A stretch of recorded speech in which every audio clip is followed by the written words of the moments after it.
Welcome back to Shadowrun Returns, the estate. From the floor of the Lone Star Cruiser, you watch the tops of the downtown corridor's office buildings disappear, replaced by a grey overcast over the I-90 bridge. An island restraints binding your wrists and ankles, along with whistling on the radio, make for an unpleasant ride. A half hour later, the cruiser hits the wisp smooth patch of road, and a magnificent mansion fills your view. It's designed a blend of old world finery and elvish grace. The car pulls to an abrupt halt, and you're dragged onto the driveway where it pulls a nasty looking knife and cuts your bonds. You look up to see you're surrounded by a squad of green clad ghosts, special forces troops from tan gear. Messaging the feeling back into your numb extremities, you prepare to meet with the man himself, James Terlustian the Third. Alright.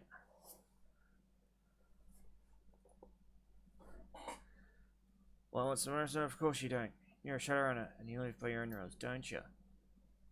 So you keep your smart-ass remarks to yourself. This time, dwarf street meat you can impress or intimidate. He's the brains behind the throne of the territory and one of the richest men in Seattle, and he holds your leash right in the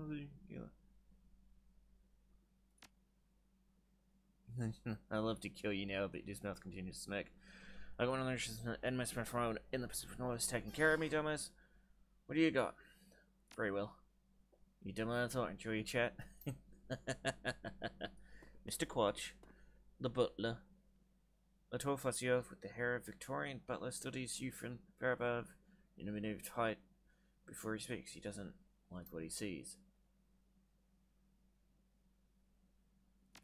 His butler, head of the household. When if you're in his office, he is not one to be kept waiting. I'll keep him waiting.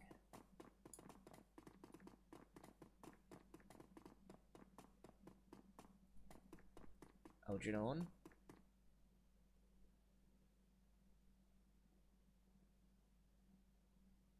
You're running some pretty difficult, so I do not run at all, Gormagone. I go where I am needed. I am needed here. Seek me out after you've spoken to your perhaps I can be of service again.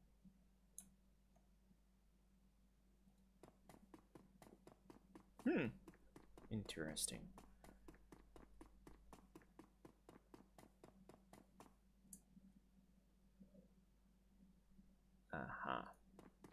Well, let's keep exploring the house. Why not? I'm gonna make him wait. Okay, we can't go upstairs. Gotcha.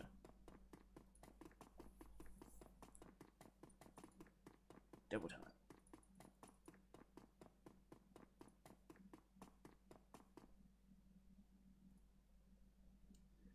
Japan looks up from the computer screen built into the surface of his desk and assesses you. Calculating cold. A practiced smile comes to his face. He vibes the kind of rich you don't get from Tribid. It's not the clothing or the trappings or the bow before your betters mansion, it's something else. The feeling that you're being categorized as a resource, or a liability, or a pawn. I've been reviewing the results of your visit to my Seattle's last night. Admit they are impressive. You've generated a considerable amount of damage to my office complex, killed or wounded many of my security personnel, and cost my vice president of security his job in 24 hours. You've accumulated quite a bill with me, sir.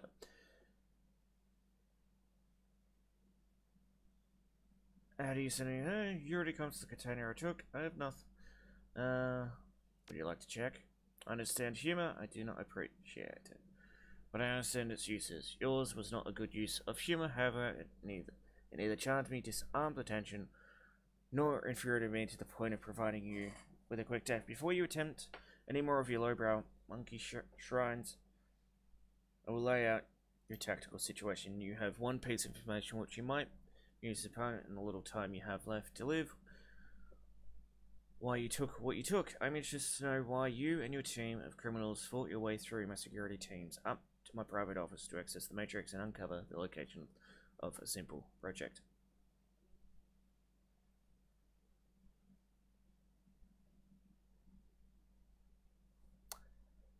Someone hired me to find a killer. When I find the killer, I get paid. I just see the connection between a murder and a raid on one of my thing. There is no connection between the research project and murder that I'm aware of.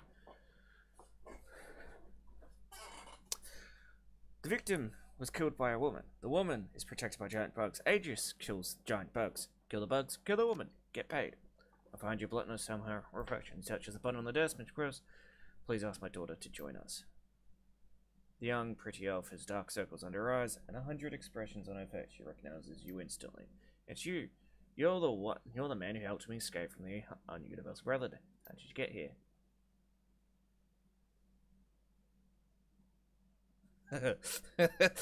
Oh. Cuts in quickly. Thank you, Mary Louise. You have confirmed the identity of our rescuer, and given me reason to forgive him of his trespasses against me.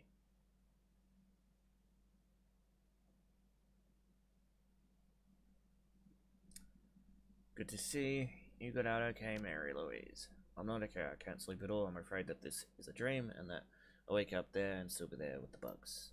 You can relax, Mary Louise. You are safe. It is over. No, it won't be over until they're all dead. She shows you didn't see them. You don't understand. You and those men. You flew in here. All you do is talk. It's just like you to form a committee. Father, I knew that someone had to take it, and that's why I got Harkham involved.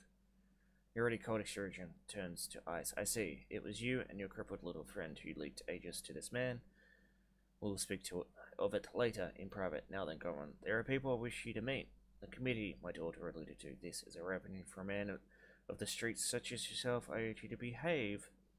We will join to the library. Sounds like I don't have much to know, and if you wish to draw another breath, no. Alright, what is this committee made up of? There is a weight until Western. There is a weight until Western. A sense of magnitude and a purpose. You are no longer in the presence of wealth, you're in the presence of history. Alright. Ladies and gentlemen, this is going. Here's the dwarf who saved my daughter and the only one who has faced our common enemy in combat. Her Brachus, what does the representative of the great dragon, Lothier, have to tell us about the magical insect this Shadowrunner uncovered? Brachus speaks slowly with a deep, melodious German accent. He takes his time, accentuating each word, relishing each vowel and each consonant, tasting them as if they were a delicacy. My lord Lothier has witnessed the insect spirit's physical manifestations before, roughly 9,000 years ago. As you are aware, magic ebbs and flows from the earth, cycling from peak to peak over the course of 5,200 years. As the level of magic power grows, Hans dear, our Lothier could babble on forever, and I believe this time is of the essence. The painted elf addresses you. Gormagone is delighted. The bug you fought was not merely a magical awakened animal like a wyvern or hydra or anything else in the sixth world. In fact, it isn't from this world at all. It's the physical embodiment of an insect spirit from another plane of existence. I get to do etiquette. I believe that would explain why I wasn't able to damage it. The spirit itself is extraplanar. Bravo, that's precisely the idea. Things exist in both planes simultaneously. I have been impressed with you for some time, Gormagone. It is good that you are here. Now, an insect spirit can't simply thumb a ride through Asher space and show up on Earth late for dinner, in this case, being us. Two elements are required to bring one across the void, a shaman and a host. First, the spirit calls upon a shaman. Often in dreams, the spirit seduces the shaman with promises of great power. The shaman then accepts the spirits as his totem. Next, the insect spirit requires a suitable host. The best candidates are the disaffected and the disenfranchised. In short, the weak-willed. Their minds are the most susceptible to suggestion, which is helpful in making the transformation. As you may imagine, these are the sort of people easily attracted to a cult, such as the Universal Brotherhood. Finally, performing what has to be a truly disgusting ritual, the shaman serving the insect totem implants the spirit into the host willingly or not. Then it's feeding time. Harlequin is correct. The insect spirits will then slowly consume its host while transforming it into the spirit's own insectoid body, thus manifesting itself fully on this plane.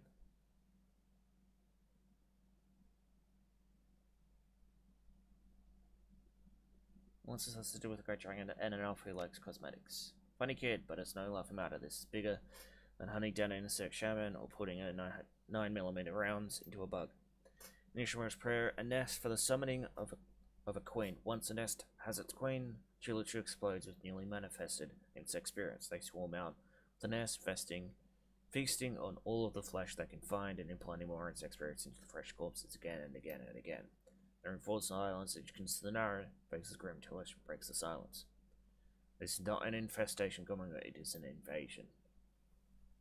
My lord Lothred knew this day would come, but he did not know precisely when or where. The rescue of Mr. Telestrian's daughter has exposed an existence of an insect spirit for the first time in this cycle of the world.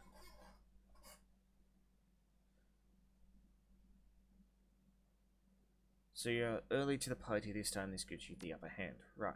We are not early. We merely have experience on our side. The insect spirit is only a resident in the transformed host body. Conventional weapons can hurt the body and expose the spirit, but the spirit itself cannot be destroyed by mundane means, hence Project Aegis.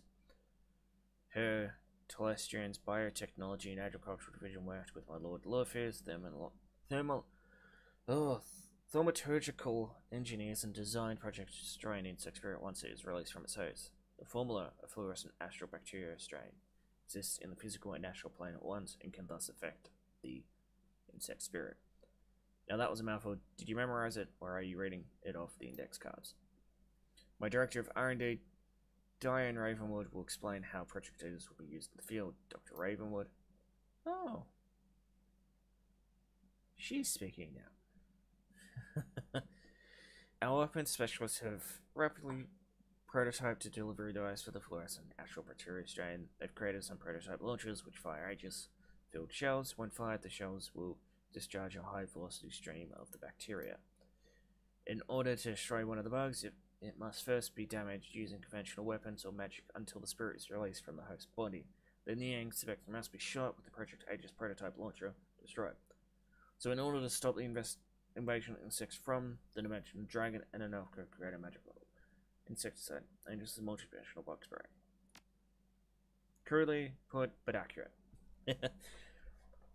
We must stop the Universal Brother from summoning a queen, and we must stop them immediately. You are the only one who has been inside the facility and the only one who has personally fought these creatures before. That, along with your highly effective assault upon my property, indicates that you are the ideal person to lead an attack.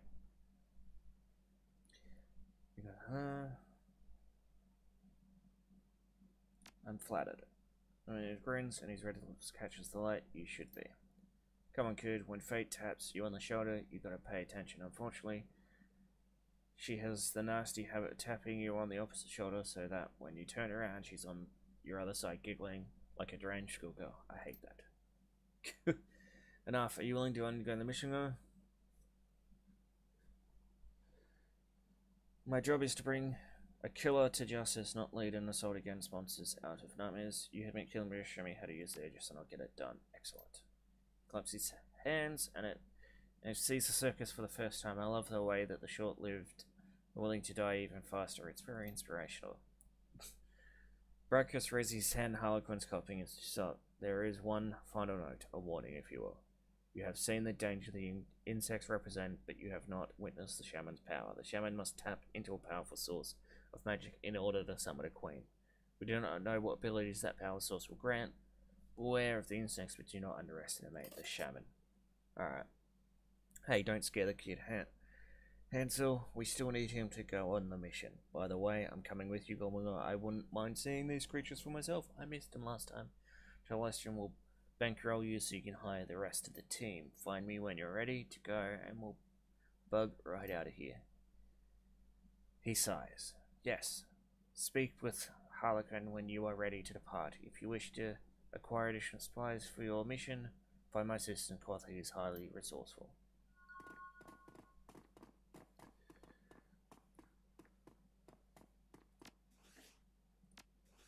Oh, we got 9. Let's increase our body.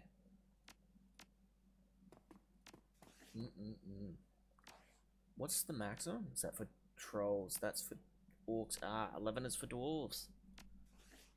Okay.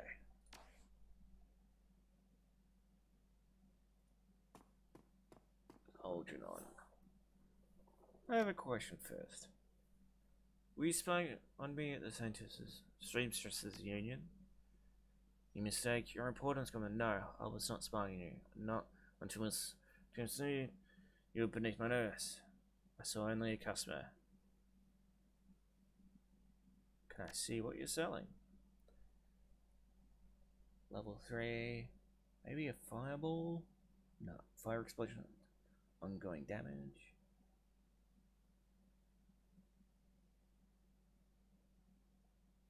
We got money to spend.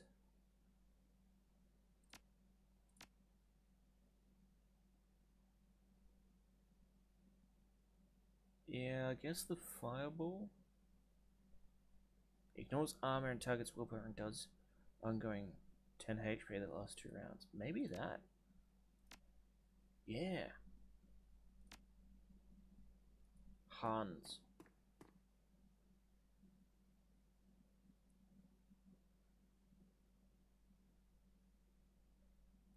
Nah, I don't really care about your lore. Where is the butler? Care about Mary Louise. Let's talk to her first. Yep. Thanks for everything. Piece of cake. Thanks, but thanks for ruthless. So what did Harkin tell you about us breaking into your father's office? Nothing. I haven't spoken to him.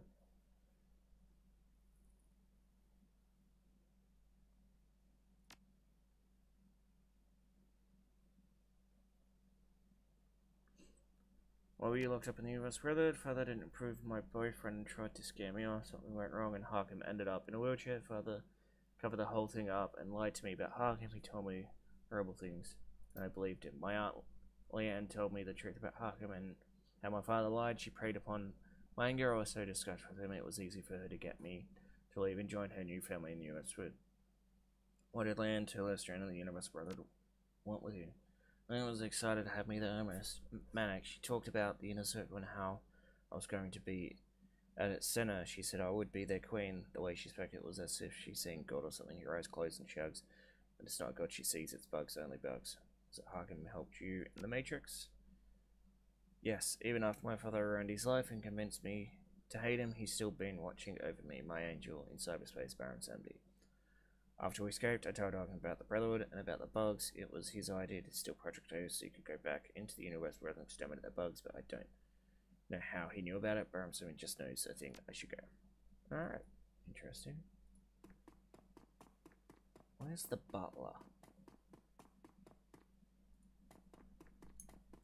Not here. There's the butler. Sitting on the chair, I'm assuming. Oh no. Alright. We need a supplier. Show me the gear. Consumables.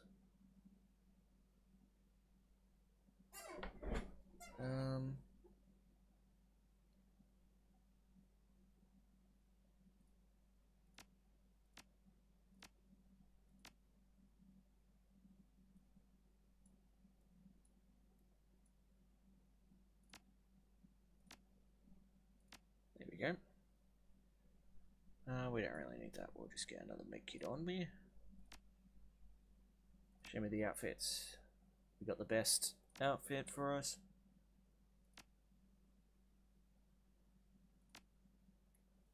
Huh. Cool. Okay. No thanks, I'm good.